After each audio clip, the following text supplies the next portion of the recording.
Good morning. It's February 2019. It's Black History Month, and this again is episode 9 of Afrolantican Jurisprudence, 6,000 years of extraordinary commitment to equal protection of law with respect to pre-colonial African civilizations all the way up to critical race theory in the United States of America. And again, this is episode 9. So the first 7 or 8 episodes we talked about law and its origins and started specifically with ancient Egypt and tried to focus mostly on the Old Kingdom, also some parts of the Middle Kingdom, and also the New.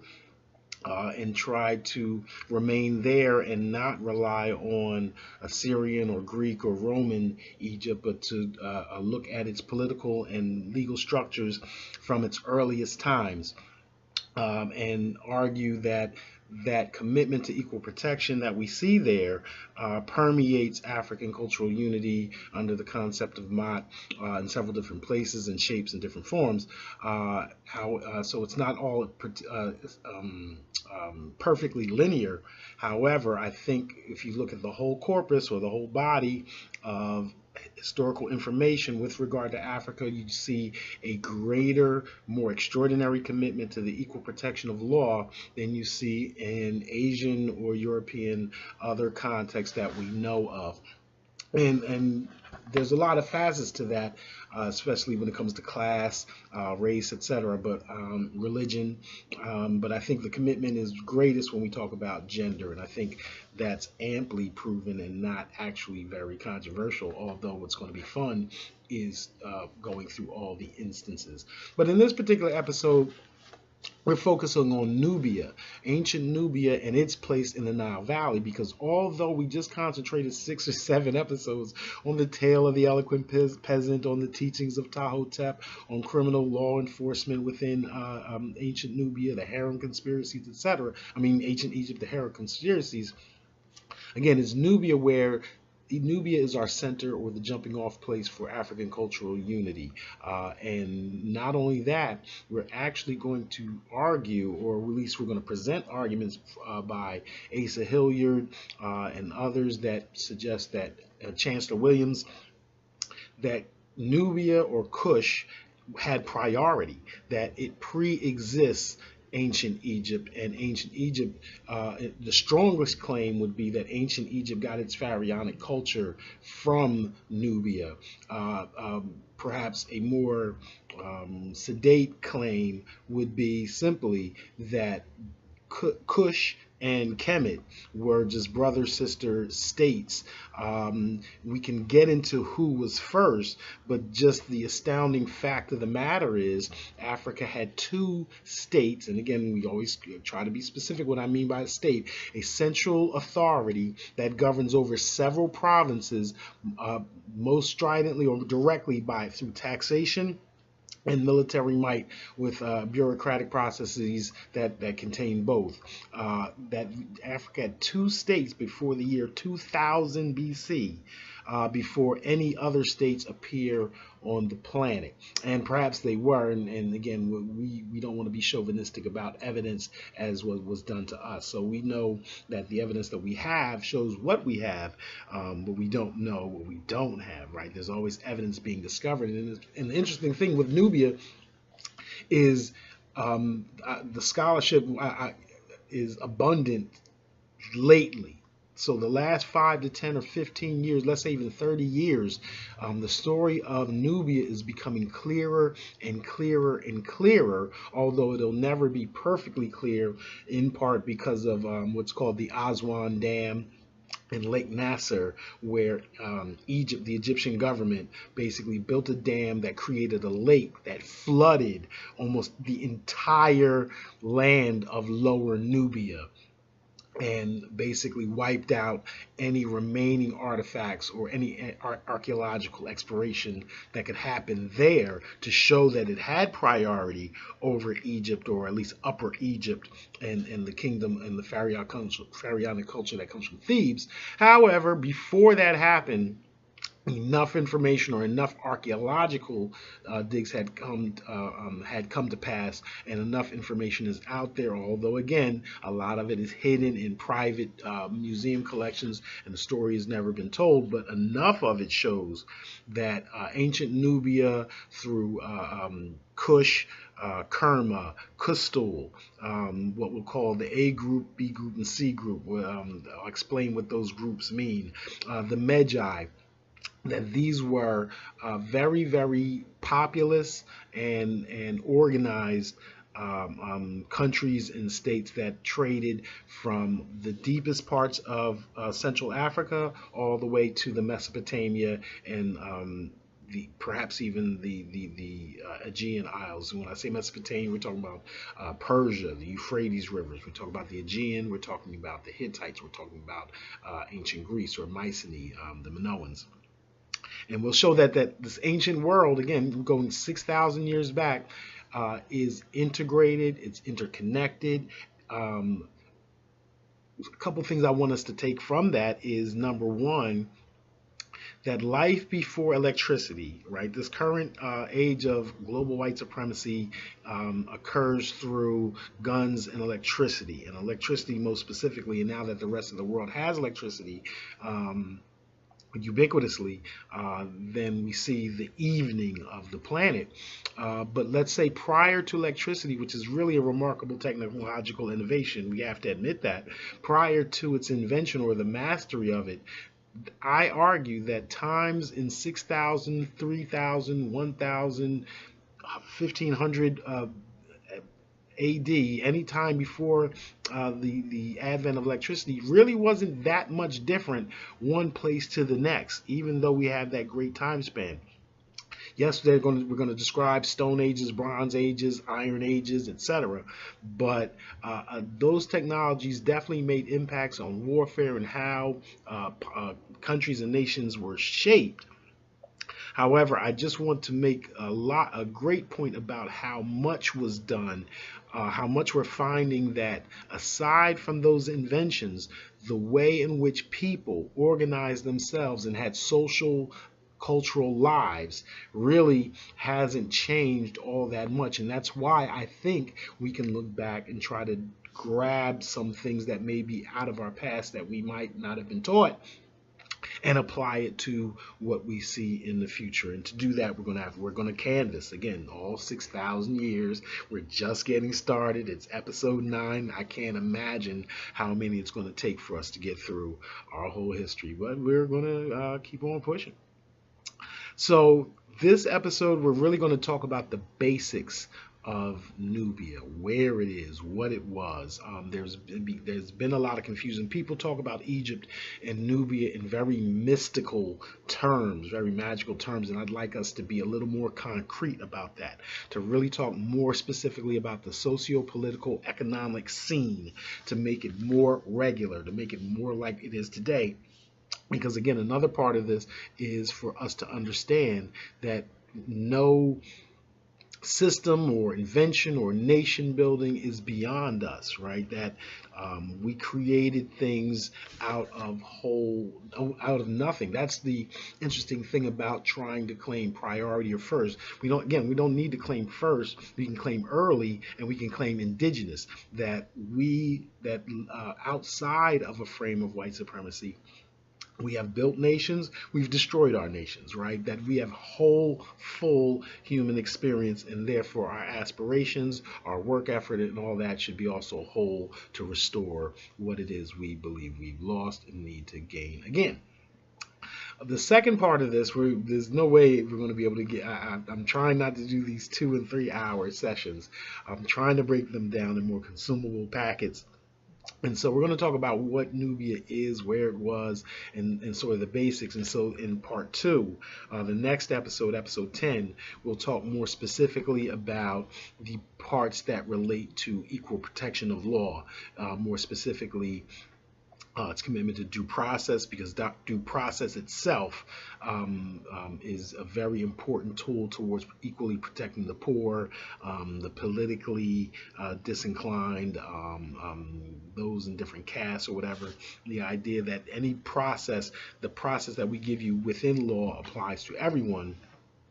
Starts our ball rolling towards equal protection. And then there's the question of, again, more specifically, how is gender, religion, foreigners, how are they treated within the society, not just from a customary basis, but are there any legal mechanisms that ensure or at least promote the equal protection of all people within the kingdom, the nation, or the state.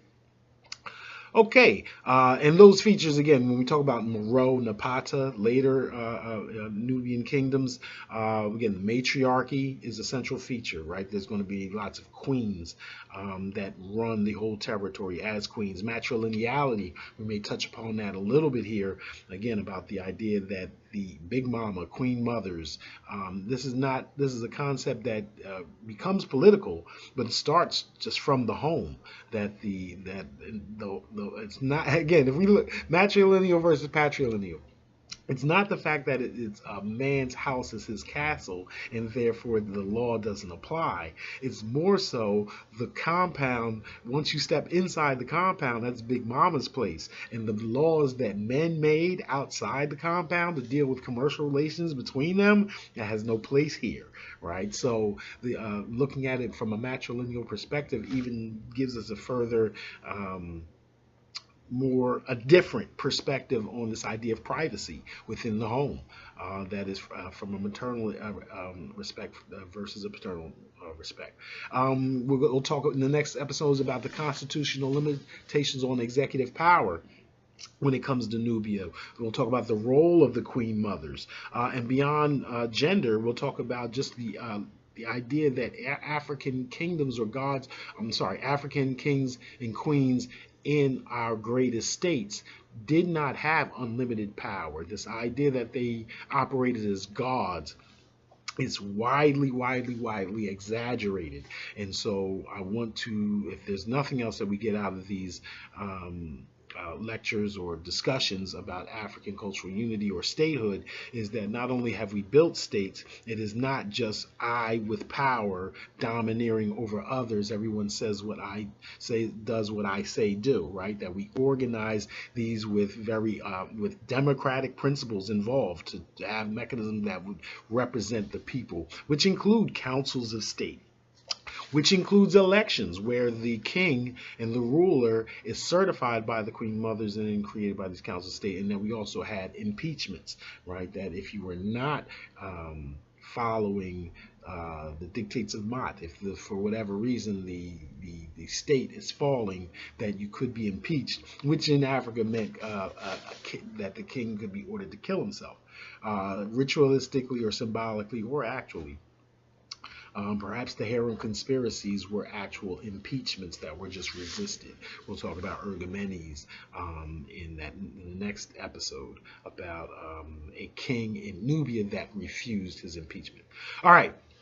So going back to talking about early Nubia and whether or not it predates Egypt. First of all, we know that it does, right? We know that people, nations, groups operate in the Nile Valley before there is a pharaonic Egypt, before there is the first dynasty. The first dynasty itself doesn't just pop up and someone just settles on the land and they just begin a society. Even the very first dynasty, Narmer, comes up from the south. Again, a southern nation comes up from Upper Egypt, the higher plain, the southern part of Egypt. We're going to talk about that more specifically when we talk about Nubia. Comes up and conquers the northern part, or lower Egypt, that part that's closest to the Mediterranean. So that means there were already lands there. They joined the white crown and the red crown. The crowns of Egypt blend those two images together because they already existed. There were the Badarian peoples. There were there in southern Egypt, the Nakada peoples. There's even different epics and eras attributed to these folks. So over 1,000, couple thousand years. There's already a debate as to how early the Pharaonic Egypt started. Some people will put it at 2,500 to 3,000. More Afrocentric scholars will talk about over 4,000 BC. Whatever the number you choose, there is still groups and nations that operate prior to Pharaonic Egypt. So the cities of Abydos, Hierapolis, these folks exist. We know they exist. They have their own distinct cultures. They traded with lots of folks, and one of those folks they traded with were ancient Nubians. Right, ancient Nubians 3,000 and 4,000 years ago, prior to there ever being the first pharaoh of Menes, before there was Khufu and the pyramids and whatnot. These folks existed in further down on the Nile Valley and were also the intermediaries between all the good stuff, elephants and giraffes and ostrich eggs and fly stuff that was in the African interior versus things that could come from the north. More barley, beer, as a matter of fact. The north was a bunch of beer distributors, a bunch of alcoholics. Metals, vases, and other metallurgy, copper that may come from the north. Copper is a very interesting metal when it comes to Africa. It's really skirted over when historians talk about it, but hopefully I'll mention it a little bit. So I'm going to give you some, the way we're going to proceed is we're going to talk about certain topics, and I'm going to try to give you certain blurbs, and I'm going to read certain citations from recent scholarship on Nubia. And when I say recent scholarship since 2010.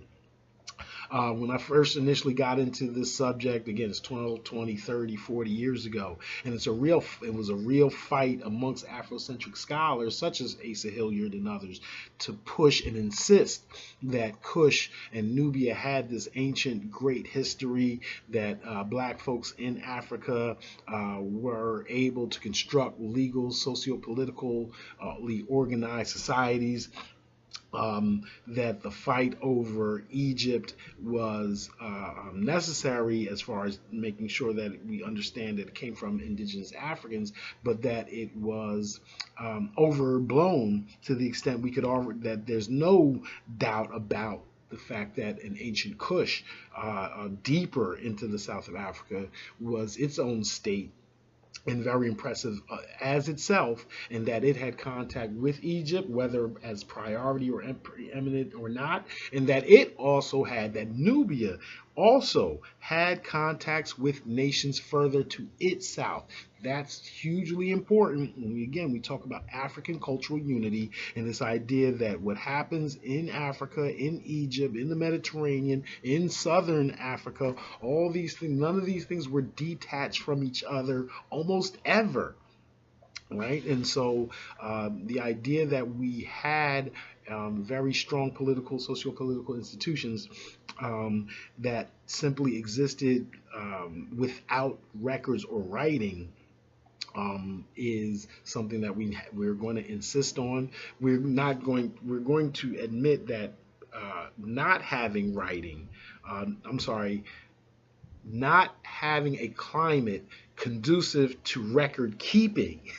Make sure that's the difference between being literate or having writing, but having a climate conducive to record keeping is something sub-Saharan Africa did not have, that other parts of the world, northern, that the semi-arid places of Nubia, then more arid Egypt, cooler climates and temperatures, you're able to keep and hold and store records and paper, even the term papyrus, right? The idea that you can have this type of wood and papers that could be kept and then shared person to person, generation to generation, was one of the reasons why other continents, or the portions of other continents, advanced further and faster.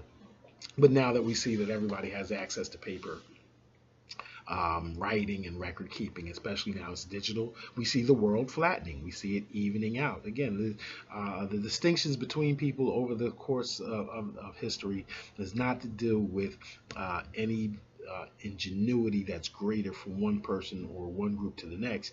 It is basically, where does technology arise? All right. We mentioned, so let's talk about, I've mentioned all the way back in episode 1, when we deal with history, that one of the ways African statehood had been denied is through a concept called hyperpositivism. That if there wasn't a writing to describe your place, then it just didn't exist.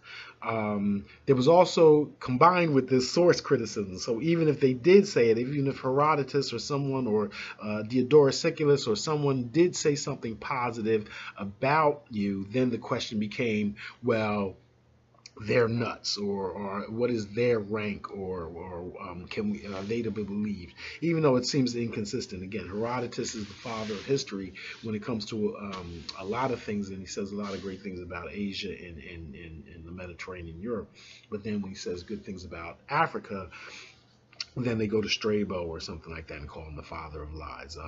Anyway, so the good thing about today's research is having more or less exhausted what they've had as far as script now, and that's not even true.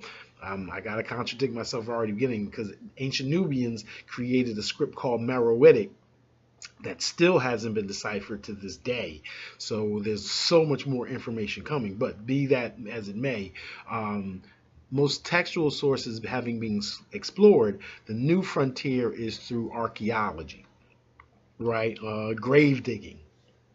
Unfortunately, it's unpleasant, and I actually know some people, and I respect those who are not enthusiastic about the fact that a lot of universities are still combing through Africa, digging up people's graves. Again, these folks were sacred places, they were religious places in most instances. However, I respond to say that, number one, the information that we've gotten has been crucial towards combating the myth of black inferiority, because every time, again, we dig deeper, it becomes darker and better for us to show that we've been a factor and force on this planet forever. But I also think that, and this is just a guess and it may be self-serving, but I also think the elaborate nature with which people are burying themselves suggests that they've wanted to be found. That, yes, on the one hand, spiritually, it seems that they're birthed again. It's funny, when you talk about ancient Egypt, especially Nubians, they bury themselves in a circle. This is, again, how we know they're Nubians, right? They have the same cultural practices. When we look at the cemeteries, when we look at different things and different settlements, from this part of the Nile and this part of the Nile, it's all, certain things are all the same. And one thing is a burial practice where people is carved out a circle, mud brick is lined with the circle, the dead person is crouched up back into the fetal position and then laid on their right side with their face facing the west, as if, again, they're going to be birthed again, right? Understand that Africans saw the world upside down, or right side up, compared to where we see it, right? Where south is north, right? The Nile, the source of the Nile is up, right? That's why it gets confusing when we say Upper Egypt, Upper Nubia, Lower, right? Because that worldview, the Mediterranean is the bottom. The Nile is this vein, this long intestine in the body of Africa, and basically the Nile, the Mediterranean Delta, is the asshole. It's where everything comes out. Well, anyway, the silk comes all the way down the river, and so have the people. And we have now this archaeological digs that can show us that many of these people, especially from where the Nile meets in Khartoum, that would be the southern point of Kush, actually even further south than that, for 1,000 miles down into ancient Kemet, and then for another several hundred miles out to the Mediterranean desert, that they all had more or less the same culture. Regardless of race, regardless of height, regardless of darkness or lightness of skin, that for these thousands of miles, all the way from Khartoum in Central Africa, where the White Nile and the Blue Nile meet, all the way down to basically almost where you get to Delta, you had what we call a cattle culture, a pastoralist culture, where wealth was measured in how many basically cows and cattle that you had. That was supplemented by an agricultural society. That was also supplemented by a trade society, right?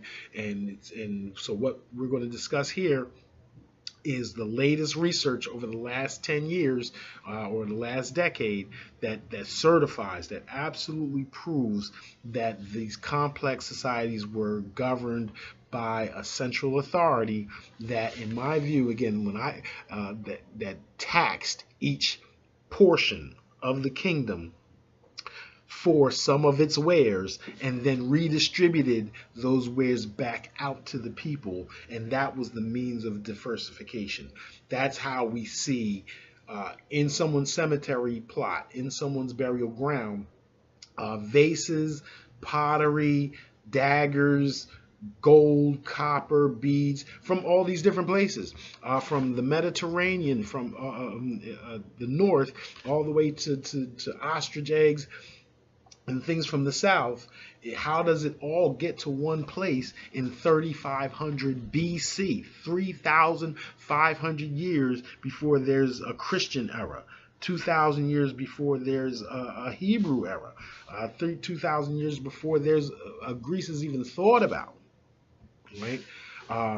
So, again, as a tax professor, I don't want to say insist, but the reason we focus on this African cultural unity is because later in time, we know that Africans governed them societies and diversified their civilizations. They diversified their states through taxation, what we call African feudal taxation, where one central authority governing or take control over several provinces and control them by taxing them, having a yearly or semi-annually parade and come around and we collect those taxes. We set up posts or fortresses or what have you there to collect the things that this province does well. Cotton here, metal craftsmanship here, pottery here, beef or cattle or sheep here, agriculture, sorghum here, and we take a piece of each person's stuff or each community stuff, bring it to the central government, and use that to pay out salaries to support the bureaucracy, and then spread it back out amongst the people in various ways, so we have this more diversified economy. That way, although you grow sorghum, your community still has all these other goods. That's how they end up in your grave.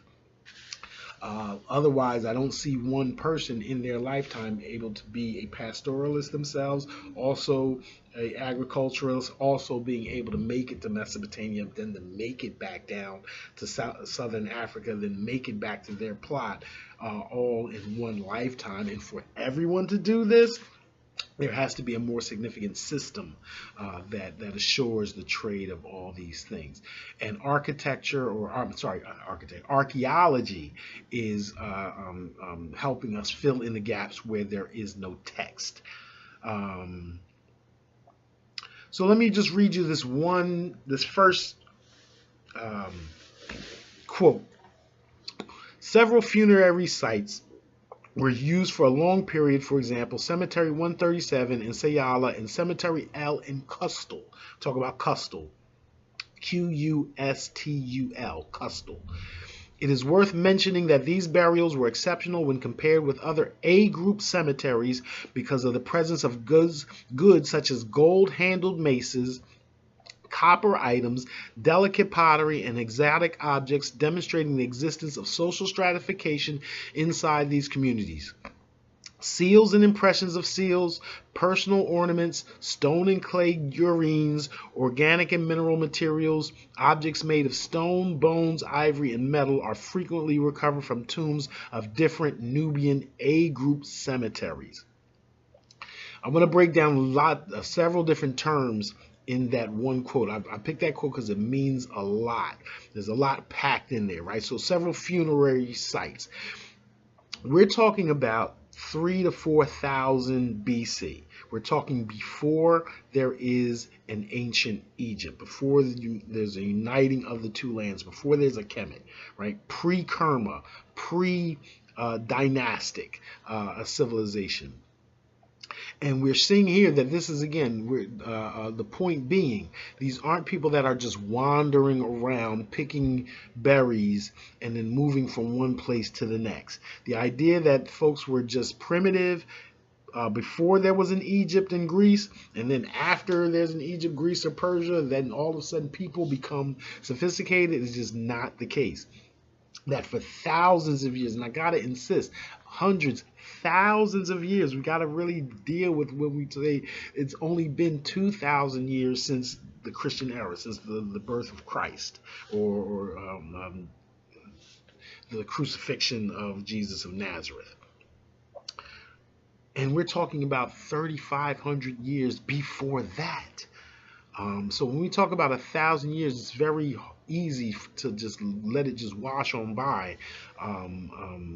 But know that, again, you could be walking streets, roads, having a house, and being protected by custom and hopefully law in certain societies thousands and thousands and thousands of years ago, way before we had the electricity and people and the system that we're under now.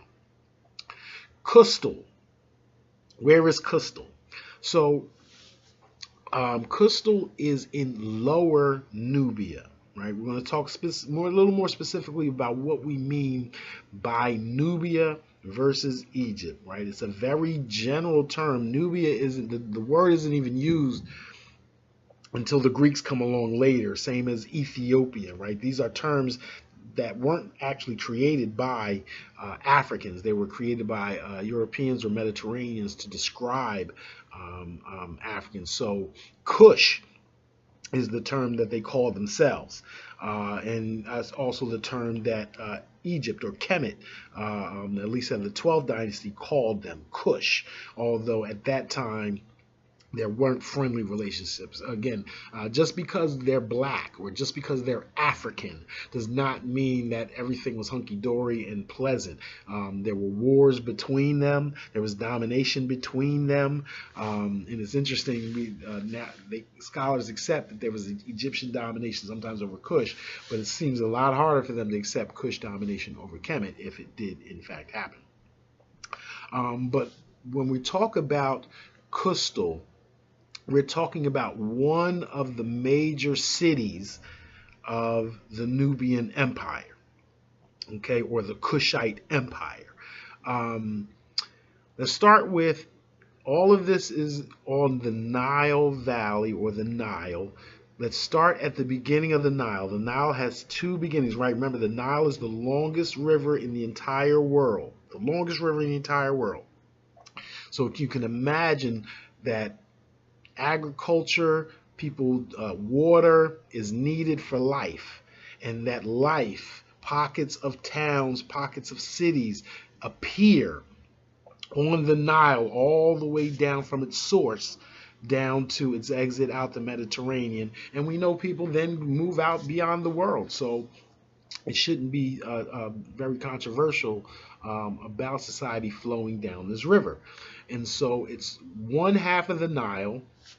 The White Nile begins all the way in Uganda, right? All the way in Uganda. So Central Africa starts, and it's up, right? Rivers are flowing downhill. The water is coming into mountains that then eventually flow downwards, right, all the way till when it gets to the ocean. So for thousands of miles, it's lowering elevation from its source downward, downward, downward, downward, downward, downward. So that's when we talk about Upper Egypt, Lower Egypt. We're going to talk about Upper Nubia and Lower Nubia.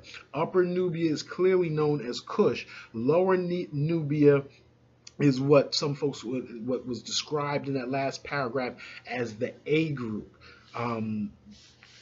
We'll get to that in a second. The A group, Nubian, doesn't really matter. They tried to distinguish between folks, but it's all coming back together. So on the one hand, the White Nile comes from Uganda. The Blue Nile comes from the hills and the mountains of Ethiopia. So there's an eastern branch that comes from the east, the southeast. There's a branch that comes from the southwest. The Nile then combines at a place that's currently known as Khartoum. Right, that's in the Sudan, the northern Sudan. So now there's the South Sudan and there's the regular Sudan. Khartoum is the capital of the Sudan in the north. The Nile comes together, the two branches of the Nile come together there and then flow for thousands of miles out into the Mediterranean. That place right there where it meets, and even a little farther south, is considered Upper Nubia, or at least the southern border of Upper Nubia. And it comes down, and so from that place all the way down to the ocean are what we call 6 cataracts. Cataracts, 6 cataracts. And each cataract is basically a break. Where you might have a small waterfall or rapids, rocks that are jutting out into the water. So it's basically 6 places where you can make natural distinctions between peoples on the river, where societies can grow and distinguish themselves from their neighbors of the further cataract, right? Someplace lower. Right, and you can note, and you will note that the higher places obviously would be a little easier to defend than the lower places. However, all of them will depend on the Nile and how wide the Nile or how narrow the Nile is, on how much agriculture will surround that river basin or that plain and support peoples. So from the first cataract, which will be called the 6th, again, when Europeans are coming at us, right, it's 6 cataracts. So they place the first one down in Egypt and the 6th one up in Khartoum, when it ought to be the first one up by Khartoum and then the 6th one or the last one down by the Mediterranean, whatever. So the 6th cataract or the first cataract, the one closest to Khartoum, that is where we're going to find the district of Meroe.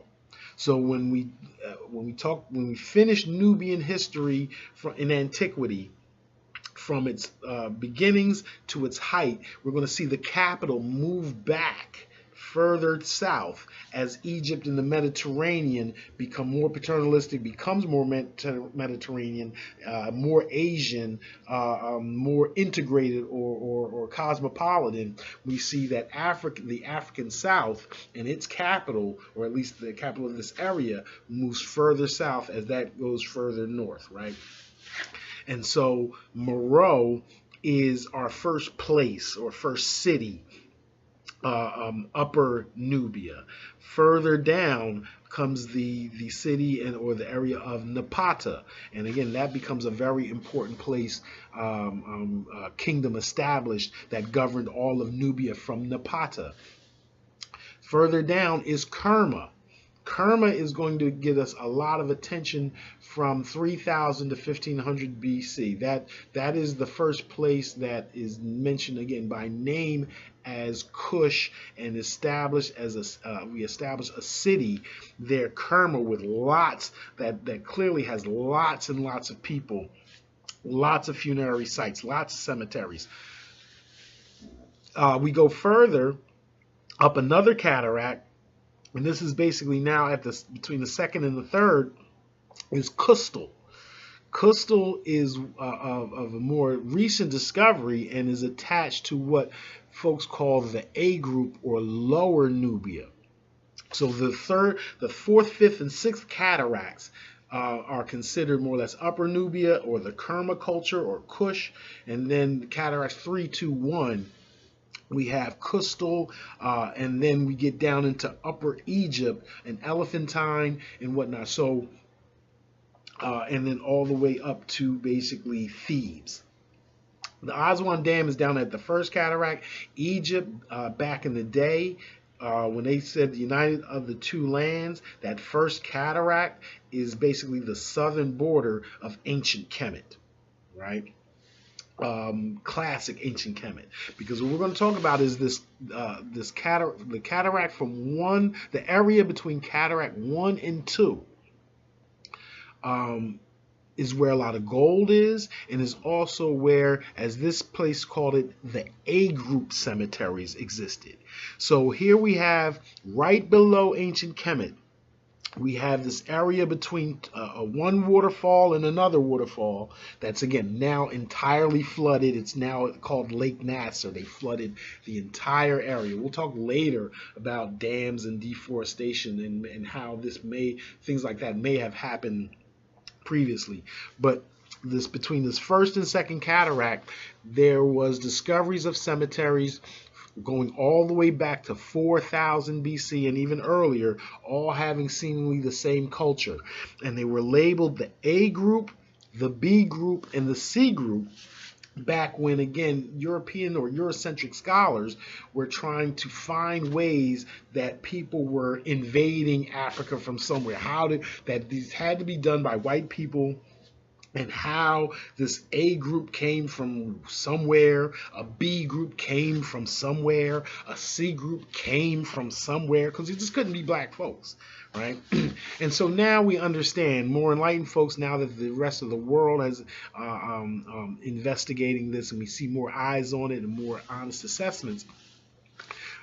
Everyone agrees that A group, B group, and C group are all the same group, number one, and number two, that they are indigenous, right? Now, they may have lots of groups within the group, right? So there's also the Pangrave culture, and that bury their dead a certain way, versus the other A group or lower Nubian culture or Kerma style culture. So we have within lower Nubia within the north, two different peoples that seem to have to interact with each other, and they also interact with the Upper Egyptians, who also interact with the Northern Egyptians, who also interact with Palestine and Lebanon. And so we have this interesting trade system that of trade and transactions and social behavior long before there are the pharaohs. And again, but even though it's before the pharaohs, these cemeteries, these A group cemeteries, have goods such as gold-handled maces, right? So we're not going to claim that they were as great as ancient Egypt or all the ways, because we don't have all the stuff. We know that all their graves were robbed. So even if they were as great, even if all that stuff is hidden, they're in museums.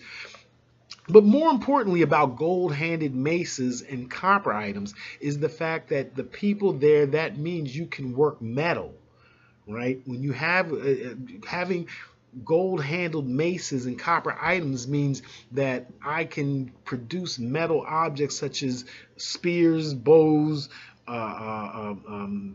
armor-tipped arrows, hammers, and other ways of breastplates. Again, an armor's breastplate. This idea that I can go into battle with this breastplate. So if we have metal workings, right, I mean, we're dealing with a society that can put together quite a few things. And if you can build a funerary monument, in other words, if you're putting huge slabs and polished slabs of architecture, right, then what is a house, right, made of wood, right? It's easy. Right, so by these cemeteries, what we want to give you is the idea that with gold-handled maces, I can afford to give this away. I can afford to bury this in the dirt. Number one, the dirt is mine. This is my area. We're holding this down. I expect it to be here. We're wealthy enough to throw this stuff away, that I have enough wealth that I don't need this right now. And there's lots of other people that are wealthy enough to have this cemetery where they don't need it anymore. Not only that, we're wealthy enough as a society, and we're organized as a society enough that nobody's going to take it. right? The idea of tombs being raided means your society has broken down. So unfortunately, right now that we're raiding the tombs, we're admitting that those societies have desolated over time. But at the time, it's basically I'm putting my stuff here, and no, nobody can touch it because our society is so strong. Not only are you not going to touch the gold and the copper that I've made here, you're still going to come here and revere it, right? You're going to praise it.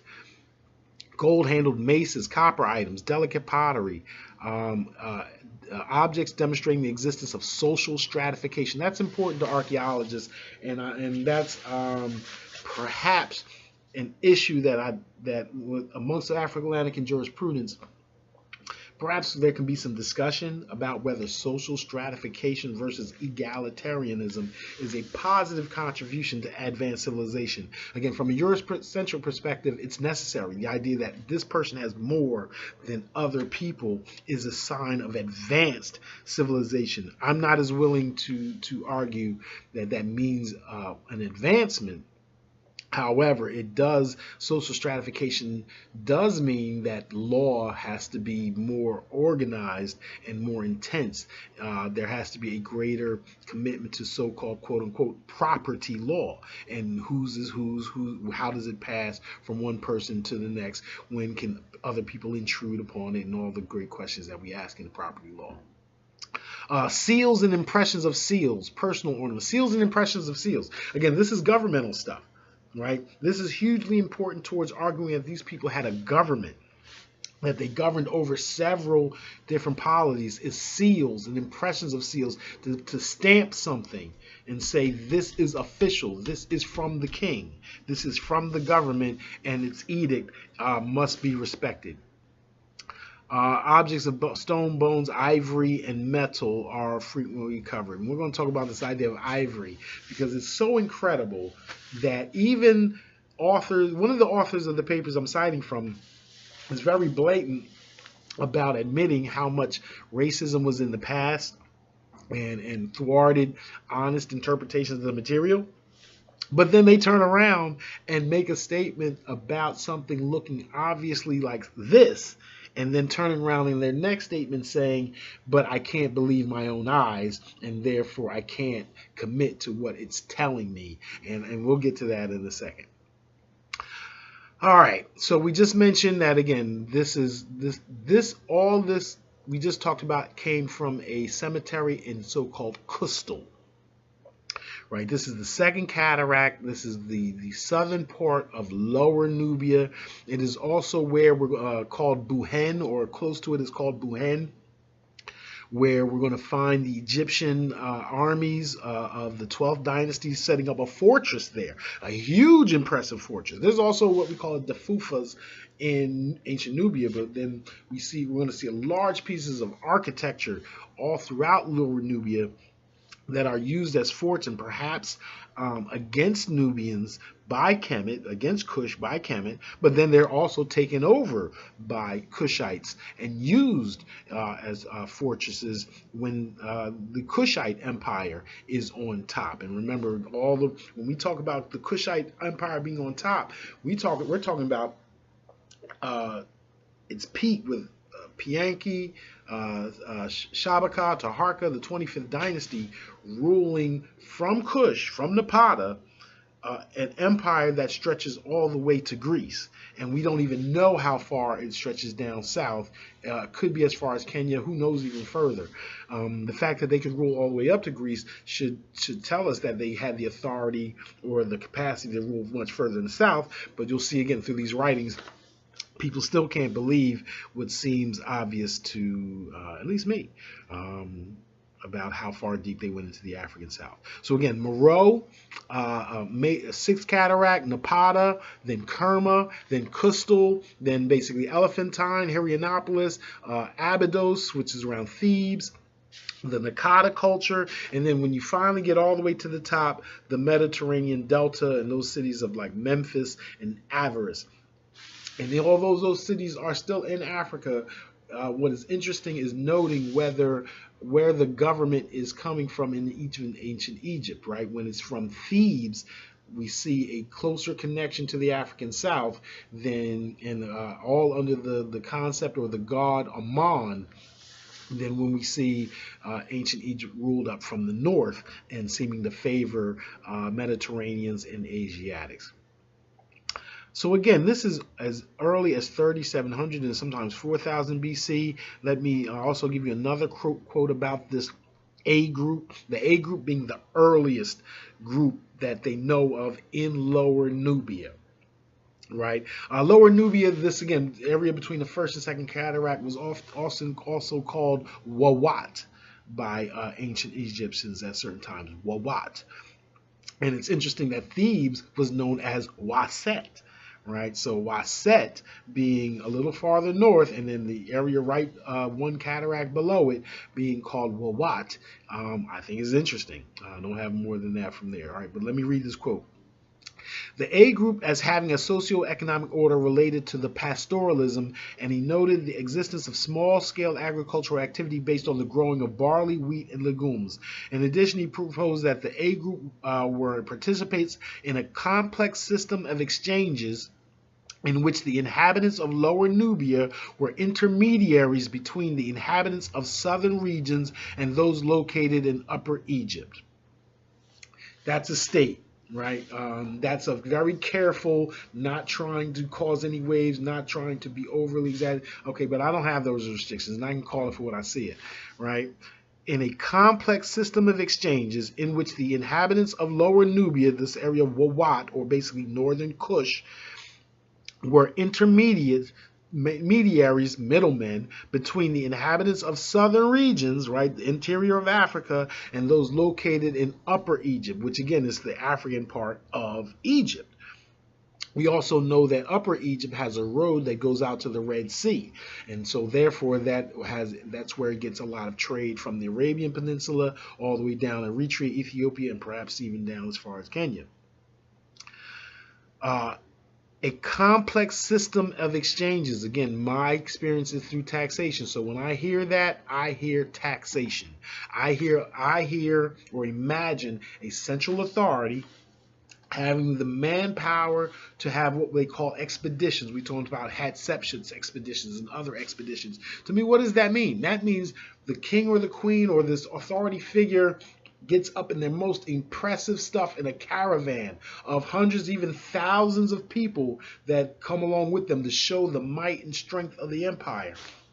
And they go into these areas and they basically establish their greatness, that you can't stop us, that you want us to come here anyway because of our pageantry, because of our showmanship, and that we are going to negotiate in lots of different ways, either peacefully or non-peacefully, with the leaders that you call, identify as for us here. We're going to take portions of the stuff that you guys produce, and then we're going to redistribute to you things that are going to make to wow you, so that next year, the year after, when I send my tax collectors, I'm not going to come personally. We're going to send the army, we're going to send tax collectors, and they're going to collect that stuff and redistribute it through festivals and whatnot. That is African feudal taxation. That is how an empire creates itself or governs itself and creates trade, this what they call a complex system of exchanges, right? This again, taxation from me, from all the provinces to the central authority, and then redistributed in several ways, either through gifts or even festivals. The greatness of African societies or kings was often in how they would be generous, right, and to give these things away to the underlings, who would then give it away to their people. A similar point of view is presented by David Wengrow, who suggested that the A group depended on the networks of exchanges and had an economy based on cattle raising due to the limits that the environmental conditions place on agricultural development. So again, what they're saying is that the Nile Egypt was more agricultural because the Nile was wider, and the silt that it all brought down from the Nile deposited itself very greatly in the valley. Think of water cutting through mountains and whatnot, and just down further and further, and is bringing everything down with it. So the most fertile soil is down at the bottom. And so lower and upper Egypt, after the last cataract, is the most agriculturally abundant. Those cataracts between them, it depended. Some were thin, some were wider, and that supported more or less agriculture. For those that had some agriculture but not a lot, there were also wells and other things pastorally where we could raise, again, cattle. Right? Now, the interesting thing about having cattle is a pastoral existence is what they call it. Allows you to you move a lot. So some people argue that pastoral states aren't really states because they don't govern a jurisdiction. But I think here, when we show the integration of all these people and the central authority that can take from each one, that yes, a jurisdiction more or less is established, and it's always established by who can tax who. If you can avoid that taxation, yes, your independence separates you from the state, and surely that happened by lots of groups. However, we'll see later, it's very clear that these pastoral societies could demand and command taxation from the people and the wealthy people that it governed. As a matter of fact, let's talk about how large they were. Like Kush, between 3500 and 1500 BC, and that includes work in the capital at Kerma. So we're going to move away from the A group in Lower Nubia and start talking about more coastal Kerma, Napata, Meroe, that side, even further south, and see how impressive that was. Just so we can, I know you won't, but others just say, well, if it was in the first cataract near Egypt, then all of it must have come from Egypt. And you see that a lot in the writings. Anytime they see Egyptian stuff in Lower Nubian graves and A group, B group, or C group graves, it's always attributed to the Egyptians coming over or dominating or whatnot. There's hardly ever a consideration that perhaps the Lower Nubians had priority or preeminence over Upper Egypt at many times and tax them out of these areas, wares. So if we discuss Kerma and Kush even further south, we further demonstrate its independence or indigenous even from Egypt, although we're going to part of this was to also make sure we understood Egypt was African as well. So Kush includes work in the capital at Kerma, as well as new evaluations of its regional expansion to an extent of as much as 1,000 kilometers along the Nile. So the archaeologists believe that within 600 miles, 1,000 kilometers, we see more or less the same culture. Here comes another clue. A pre-Kerma settlement occupied around 3000 BC was painstakingly recovered under the later Kerma cemetery. The settlement, exposed over an area of approximately 1.5 hectares, was comprised of round houses. They say huts. When they say hut, I'm going to say house. Was comprised of round houses of wattle and daub, walled by a strong palisade wall with several gateways. Let me say this again, 3000 BC. Round houses of wattle and daub, walled by a strong palisade wall with several gateways. Honegger estimates the possible original extent of the settlement at 10 hectares. Very few pre-Kerma burials have been excavated. More pre-Kerma settlements than cemeteries have been identified. So again, we're going to get a lot of information, even though only a few cemeteries have been exposed. So there's a quote later that we're going to talk about that suggests an immense amount of people that scholars can't believe. However, the facts point to as much, right? Large numbers of storage pits have also been found associated with pre-Kerma ceramics on Sai Island, over 100 kilometers to the north of Kerma. The storage pits contained wheat and barley, plants imported from Egypt and ultimately from the broader Middle East. Again, 3000 BC, prior to pre-dynastic Egypt, prior to the first dynasty. We see things in storage pits, not in lower Nubia, upper Nubia, right, all the way in Kerma, that have come all the way from the Middle East, meaning there is a network. There is, again, they call it a system of exchanges. There is trade between governments. Who is in control of this trade is not entirely clear. However, we know that Nubians are very active participants. The burials were not wealthy by the standards of burials at Kerma itself. They're talking about the ones that were further north. At Al-Wadi, the average number of ceramic vessels in burials was 3, and they were provided in a relatively standard set that included a jar, a bowl, and a small pot. So some graves of just ordinary folks. If you were just an ordinary person, you died, you didn't leave all types of grand stuff, but you left something, right, to show that I was here, I had a little something, and I'm trying to take a little bit of it with me. And that often contained ash material, most likely aromatic.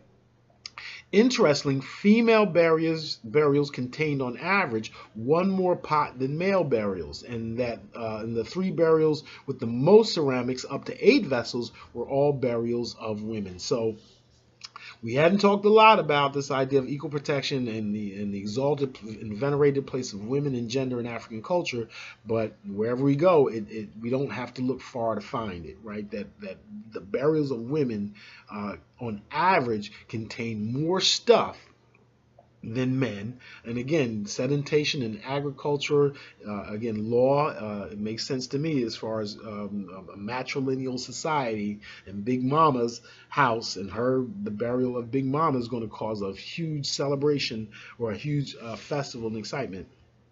But that the 3 burials with the most ceramics were all burials of women, even in the smaller places. Other burial offerings included beads, which were present in nearly all the burials, including 1 burial with very small gold beads. I'm going to make this point here, and we're going to make it over and over and over again when we talk about African societies in West Africa, South Africa, Central Africa, the presence of beads.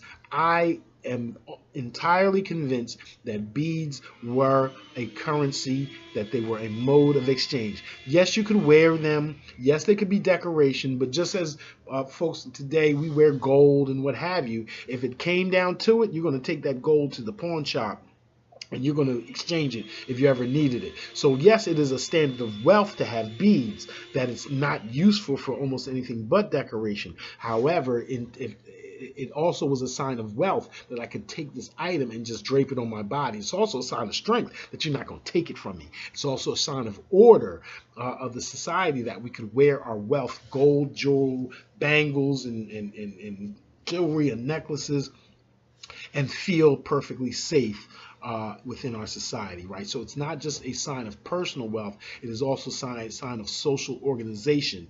And I believe also beads, and also we'll talk about copper. To me, I feel very strongly that these were modes or methods of currency, so to facilitate exchanges beyond just simple barter. Like most Kerma cemeteries, many of the burials had been looted in antiquity. About 75% of the burials experienced some form of disturbance. Most disturbance include the heads and hands, suggesting that robbers were interested in recovering jewelry. I'm going to just read you a few other quotes because I think we've established how deep, again, 3000 BC was in ancient Kush, in ancient Kerma, Nubia, Kustal, Wawat. We'll also talk about the Pangrave people that many people believe constituted the Medjay warriors. Here it said, it is possible that the region was known as Yam during these times. Yam, right? The biblical that's mentioned in the Bible of the land of Punt, the land of Yam. And so here we have a suggestion out of the blue that because Egypt went to Yam in the earliest of times, that Yam has to be Cush, even though Egypt understands who Cush is. Now they say that, again, Cush isn't mentioned until the 12th dynasty, and therefore Yam could be the earliest description of Kerma or Cush. But I'll give you reasons later on why I think that's doubtful.